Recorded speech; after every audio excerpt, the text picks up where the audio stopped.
Ku bifo by'ababaka 529 abatuula mu Palamenti y'eggwanga, ebifo 5 by'ababaka abaliko obulemu ng'era ku bano okusinziira ku mateeka omu ateekeddwa kuba mukyala. Oluvannyuma lw'okulonda ababaka ab'ebiti eby'enjawulo abagenda okukiika mu Palamenti y'e12, olwaleero n'abaliko obulemu balonze abaabwe ng'enteekateeka eno eyindidde mu kifo ekimanyiddwa nga Nsambya Gardens Nsambya mu Kampala.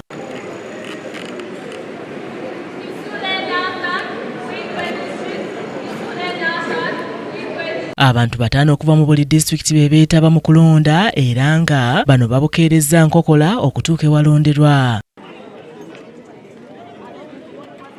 Abalonzi nabo babadde basomebwa mu lukalala okusobola okusuula akalulu.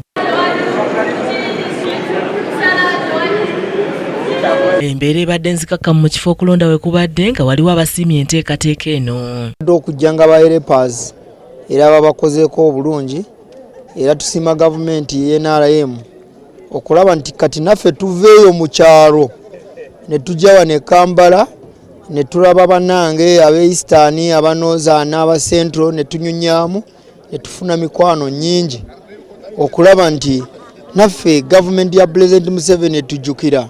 We have come here to elect our members of parliament, and we have been elected by our fellow PWDs in Itoro district. That's why we came here to vote for our beloved members of parliament. Ku kifo ky'omukyala Laura Kanusu akirimu ayiseewo nga tavuganyiziddwa. Ateekateeka eryo ligamba nti abaliko obulemu bajja kukiikirirwa ng'abantu 5 mu parliament ng'omu ku abo alina okuba mukyala.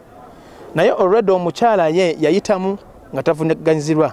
Abamu ku babadde mu lwokaano okuli Helen Asamo Grace ne Ochan Joyce boogedde ku bisoomoozo ebyetobese mu kulonda kwabwe era ne balaga n'ebirina okukolebwa okubinogera eddagala. The only challenge we still have, we don't have ballot papers which are brailled, so those ones he makes the blind still to depend on another person, maybe a relative. We still have a challenge there, but also the issue of voter education.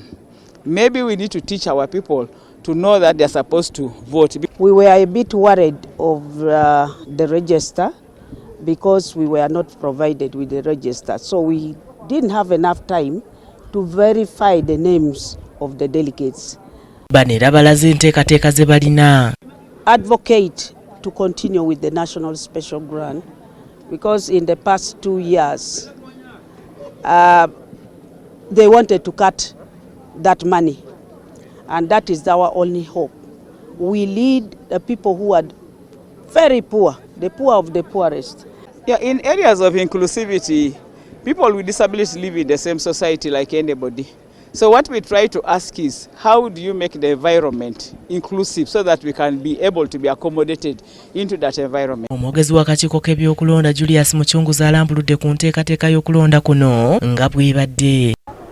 Electoral College oba bagenda okubalonda oba balonda lunaku olwaleero bwe bukiiko baliko obulemu ku district.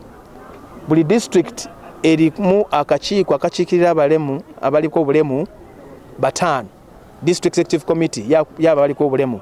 So aba5 abo okuva mu districts ne cities 146 be bali wano be bazze wano okulonda abakulembeze baabo. Tubaddeko oba tusuubira aba delegates 703 bobazaamu. So n'olwekyo okulonda kutambudde bulungi obalaba abantu bonna abazze ba delegates beeyisa bulungi bagoberera amateeka beeyisa mu mirembe. Kyambadde Shadrack Joshua yakusakidde eggulire lino ku Racket TV amalindirire.